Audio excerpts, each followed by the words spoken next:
Welcome to Inform TV. I'm Alan Repke, Alexandria, Minnesota.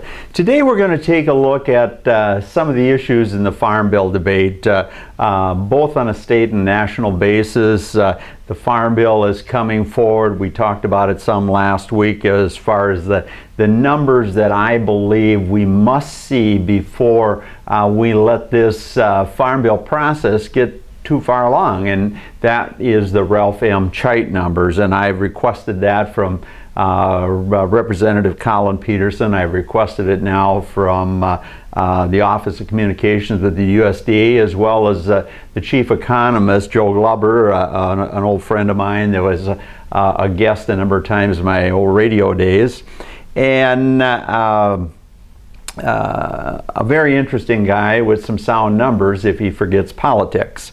And really, as a chief economist, he should not be looking at politics. He should be looking at hard numbers and serving the taxpayer. And hopefully in the future we'll maybe get Joe as a guest on Skype here and talk about some of these issues as this Farm Bill debate rolls out. Now, as we're doing this on the 30th of May, we've seen Colin Peterson, Tim Walz doing some farm meetings, which is fine. That's part of their job, obviously, to talk about the Farm Bill.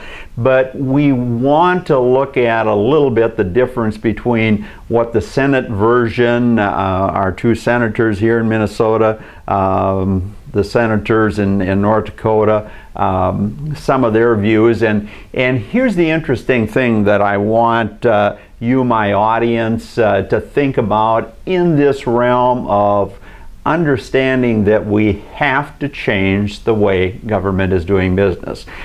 We must increase revenue and we must cut spending.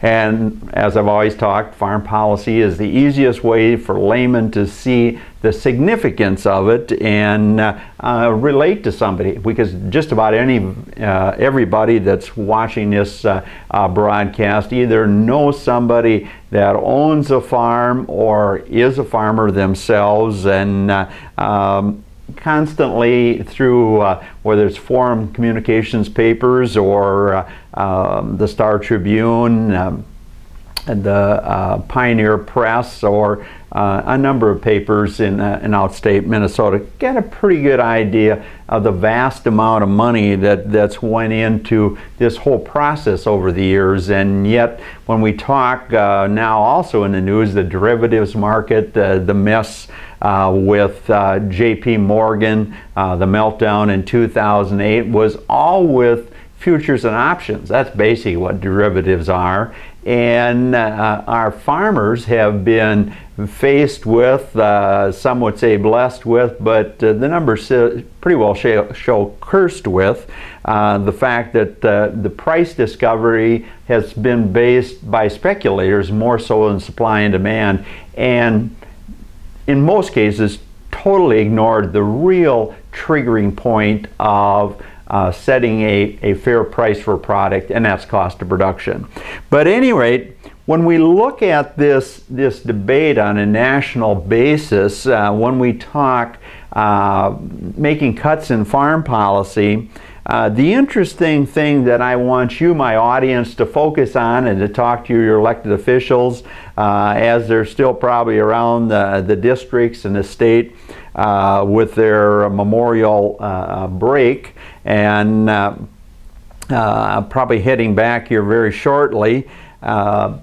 We want to look at the fact that they are stating they're going to cut direct payments. Direct payments are a payment that's they get on an acre of corn, an acre of wheat, an acre of soybeans that is a historic acre. It's not what they're planting, and the Farm Bill of '96 changed that all, where no matter what they plant, they're still based on what their farm what I would say was blessed with as far as the right history, and the right history has just made the difference between starvation almost when it comes to government payments and just incredible prosperity. Now, some change was made in the 2002 Farm Bill that made it a little more equal, but in reality, certain farms with certain crop history have had an incredible advantage over the farm across the road when they both have the capabilities to plant different crops and have been under this Freedom to Farm deal. But what I want you to think about when you're reading things in a newspaper or talking to your neighbor or hear people talking about cuts, meaningful cuts. The direct payments that I'm talking about, and we're going to get into it a little more here as the program goes along, these direct payments have granted the farmer about $5 billion per year regardless of price. And there were some additional counter-cyclical payments or acre payments on top of that under this whole Freedom to Farm concept that we've been subsidizing farmers on since 1996. But the interesting thing is we have a congressional debate going on, and this whole thing of revenue and cuts, both on the national budget and as well as the farm budget, of putting out the cuts out in a 10-year window. When clearly, people, if you look back and what we talked about a program a week ago, our congressmen and senators in the accounting system and the projections, they haven't been worth a peanut, as they say, even on a 5-year basis. So why are we, or why is media allowing Congress to make these 10-year projections when at best we should be looking at a 5-year? But even though the debate is going on in this 10-year projection thing, here's what I want you to think about. It's pretty well a given, both the House and Senate are saying we're going to end these $5 billion payments each year to the nation's farmers based on their base acre history, which over what? Over 10 years means we should save a minimum of what? $50 billion. If you eliminate $5 billion per year of spending and you do it over a 10-year spectrum of budget, what should your savings be? A minimum of $50 billion. And I'm saying whenever you get in a coffee shop or the church basement or any discussion with a politician, the Farm Bill should contribute a minimum of $50 billion. But here's the problem. The Senate version is saying they're going to eliminate direct payments, but their CBO or their own numbers show that they're going to save over 10 years just $23 billion. How can that be? It means they're continuing some special perks and spending for their friends, right?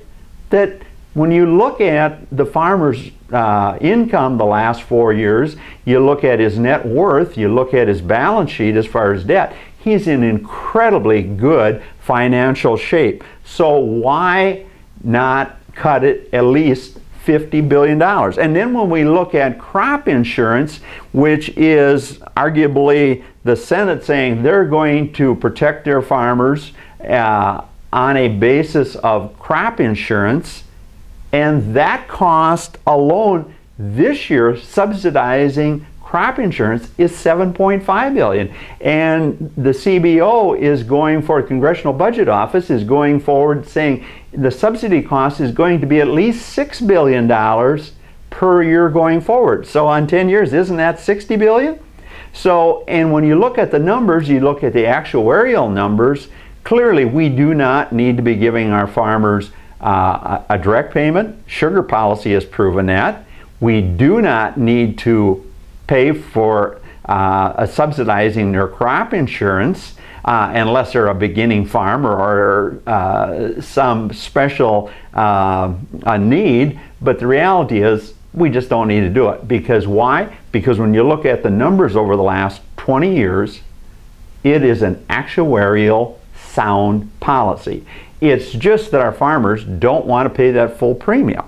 And here's the numbers I also want to share with you today when we look at this, the difference between what the northern farmers, the corn, soybeans, wheat people, seem to be satisfied with of eliminating these direct payments. Yet we hear the southern farmers, the Confederate farmers we'll call them here today, want to keep these direct payments for their cotton, for their rice, and for their peanuts. And here's the other thing, people, you need to understand about the farm debate. One of the things that has been allowed southern states to get special privileges is the fact of how the Senate works. They have to have 60 votes always to get closure, in other words, to get something to the floor. And these southern states have always used the power of the Senate, or in the past, a powerful House member that controlled the Ag Committee, to make sure that their guys got a bigger cut of the pie. And at the same time, when you look at the numbers, we've had incompetent people in the North, such as the Senator Grassley, Roberts, Durbin, and so on and so forth, that just really didn't understand the economics of northern farms, let alone southern farms, and would just kind of, well, you guys in the South do what you got to do. And tobacco is a prime example of that, and all the southern crops. But here's what I'm looking at when they talk about these direct payments. When you look at the numbers since '96, and these are approximate, the counting and the way the formulas have changed a little bit over the years. Basically, a corn farmer, if say you had a 500-acre corn base on a farm and a 500-acre soybean base, which is common in Minnesota, over the years, that base acre would have received a payment of about $23.30 an acre. $23 an acre. The soybean base acre would have received about 11, only 11. Where an oat base acre, the so-called health grain, only received about $1. Now just think of that. And yet at the same time, when we look at these base acres, corn base acres have been, of late, about 84 million acres. Yet we're planting 90 million acres. Where in the case of soybeans, where the cost of the taxpayer, the base acre for soybeans, we only have base acres of 50 million acres, but we're planting about 75 million acres. Now we look at the southern crops. Here's why, you'll see why they're fighting to keep their golden spoon.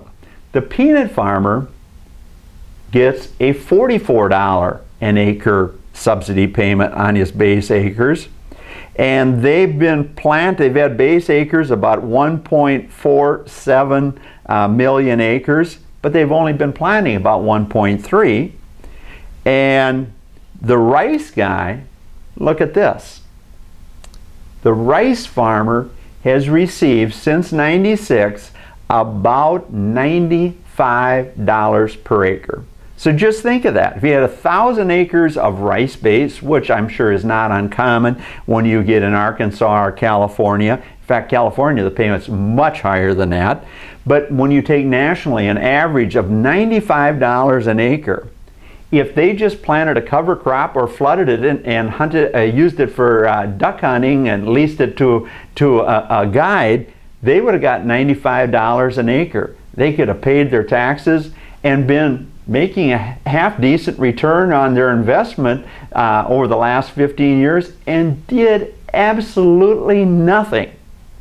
And early on, some of that took place. And as far as the base acres, they've been paid for 4.4 million acres roughly, but only been planting about 3.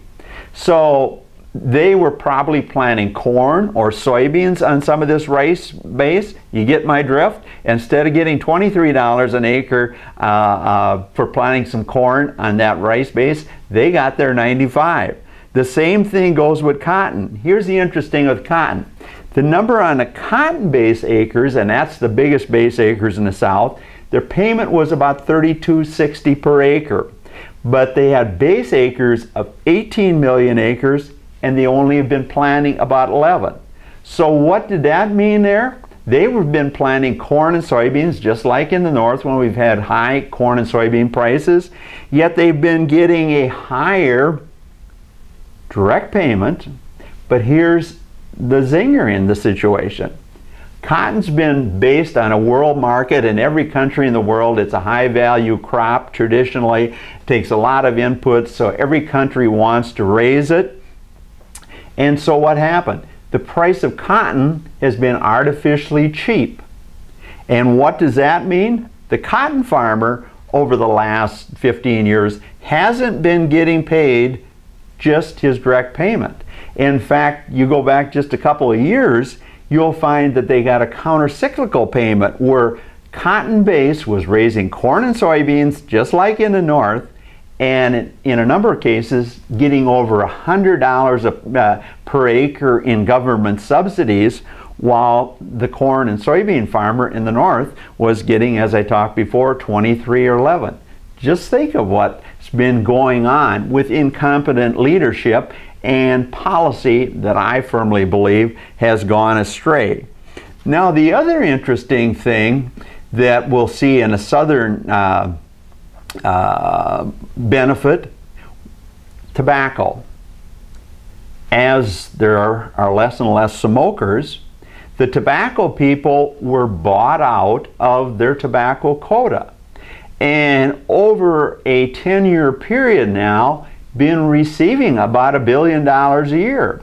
But with some fancy politics and some incompetent northern state congressmen and senators were in a position where they bought out a whole group of tobacco quota holders that most of them, their families hadn't raised tobacco for years. And yet at the same time, this payout has become from what? It's become from the tobacco companies. Why? By doing this, all the other commodities have risen quite dramatically in price, but tobacco hasn't.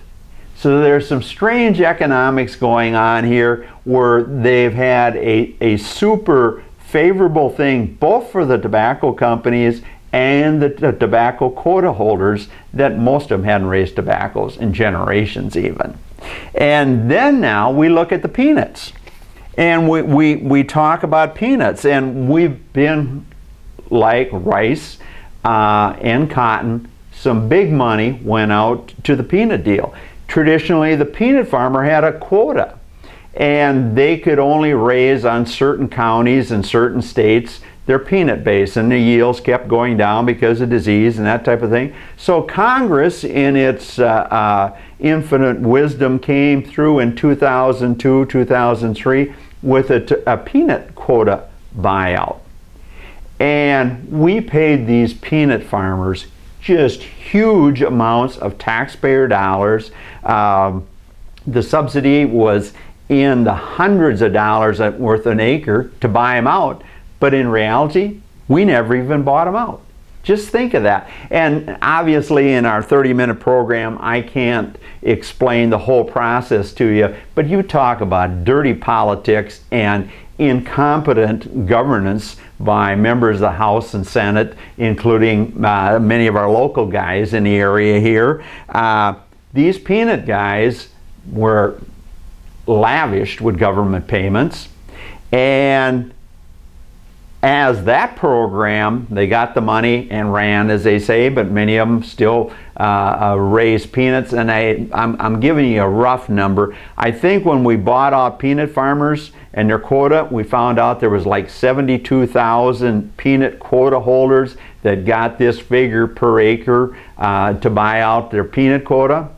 And the first year after the quota system was over, we found out there was only about 8,500 people, farmers raising peanuts. Just think of that. So when we talk about farm policy, and you want to look into the eye of the devil, so to speak, when we talk about a government that is spending 1.2 to 1.3 trillion more than we're taking in, You see why I say you want to look at farm policy? And yet at the same time now today, this peanut crop that we're still subsidizing of about $44 an acre, they have become now a contract crop, just like green peas and sweet corn is in southern Minnesota for our market in Rochester there, Albert Lee, Wilmer, Marshall. We're all familiar with sweet corn fields scattered across Minnesota, big plant there at Glencoe, and other plants across southern Minnesota. Peanuts today is a contracted crop. Yet that pea and sweet corn crop you drive by, that'll be harvested now in June and July, and the sweet corn crop in July and August of September. Our people here in Minnesota that raise these contracted crops, they don't get a government subsidy payment on those pea and sweet corn acres. So we should be asking our congressmen and senators here from the north, why are you giving it to peanuts? And the interesting thing about peanuts, those dummies the last 2 years signed a contract that they were basically either breaking even or losing money, and because of that, acres dropped, and now this past year, the free market is about twice what these idiots locked themselves into before they even planted. And we as taxpayers are supposed to feel sorry for these guys? Absolutely not. But it's time for sound government policy, and that's what I'm looking at here on some of the numbers I'm showing you. And the interesting thing that surprised me, I just got a feed from the USDA communications office that said CRP came in on some new acres signed up at just $51.70 per acre. You remember what I just said about rice? Rice has got $95 an acre since 1996, and now people are tying up CRP acres on a national basis. This last sign up at about 3.9 million acres, and they're accepting 51. And they're going to have to pay the taxes, and it also brings up some questions. Did they want to keep some checks from the government because they were renting out that land? They were double dipping, charging hunters and that type of thing. So there's also a number of things that we need to look at. But here's the issue I want you to think about a little bit, and that is crop insurance. Both the House and Senate want to say that we as taxpayers need to take care of these farmers on crop insurance, and but the numbers clearly show we don't. They're enjoying the best of times, and we put sound policy in place. We don't need to worry about our farmers, but any of the policies I've seen so far are not really the sound policies our farmers need, but that's the politicians to fight over. I want to show you some of the thing what I see is disastrous counting that should be brought up today. I've said here last week's program, we don't have a single accountant in Washington in Congress, either the House or Senate. If we did, we wouldn't be seeing some of these outdated numbers and lack of accounting. But here's what I want to show you about crop insurance. On the 2011 crop, the cost to the taxpayer now, they're estimating at $11 billion. Cost to the taxpayer, $11 billion. Yet the 2008 Farm Bill, at time of passage, said it was only going to cost the taxpayer $22 billion. Yet we're going to spend that much in fiscal 11 alone. And now we are into fiscal 12. In fact, it'll be done at the end of September, which is coming very quickly. Yet USDA doesn't even give us an estimate of cost. And I write to the Risk Management Agency, emails to them saying, I want some cost numbers on what fiscal 12 is going to cost the taxpayer. I want some cost numbers on the 2012 crop that's in the ground already. In fact, if we had had a frost here last night and killed the crop, we would have paid out billions of dollars in replant, and yet we have this program that we don't have a cost estimate yet. How can that be? Here's some of the numbers quickly I want you to show you on crop insurance for the 2011 crop. We as taxpayers subsidize the premium at almost $7.5 billion. That's on top of their $5 billion they got in direct payments. Now, I talked to you last week or one of our recent programs about the liability on price alone could be in the neighborhood of $30 to $40 billion. Could have been on the 11 crop, it wasn't, but could still be on the 2012 crop. Why? Because we show here on the 2011 crop, the liability, if we'd had zero, which obviously we're not going to have, but a zero crop was $114 billion in the taxpayer's ledger. Just think of that. So obviously when I talk to you about a $30 to $40 billion cost to the taxpayer, you see where I'm coming from? And yet at the same time, when I keep pushing and looking at other agencies within our government and find some numbers from another source, here's what's happening. Now my printer printed this out small, so I'm going to put these specs on for a second to show you when the risk management agency is telling me they don't have any numbers yet on what the cost is going to be or how many acres are insured. Here's what happened with crop insurance actual numbers for crop year 2010. The producer only paid $2.8 billion in premium. The subsidy then was $4.7 billion. On the 2011 crop, the number we have here, the producer only paid $4.46 billion in premium. You, the taxpayer, now are up to almost $7.5 billion. Yet another agency in our government already has an estimate, but the risk management agency that's supposed to be taking care of this whole program says they don't have any. They won't have any until months, until the farmer isn't even required to give these numbers until I think late July or something like that. How can this be when the farmer probably has the latest gadgets with the huge profits they've been making the last few years, hasn't been forced to, as soon as you get your crop in the ground, I don't want to interfere them while they're planting, but when they get done or the first rainy day, email their numbers to their crop insurance agents, or today with modern computers, you should be able to email them right to Washington, and we should have right now up-to-date numbers of how many corn, soybeans, wheat, cotton, peanut acres are actually insured, and is it under revenue insurance or is it under yield insurance, and what is an estimate of cost. Do you see where I'm coming from, people here?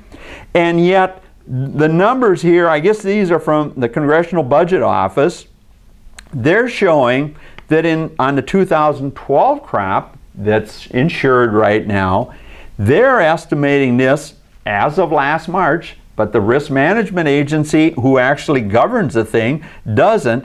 They're showing that the producer will insure 264 million acres. In 2011, he insured 263 million acres.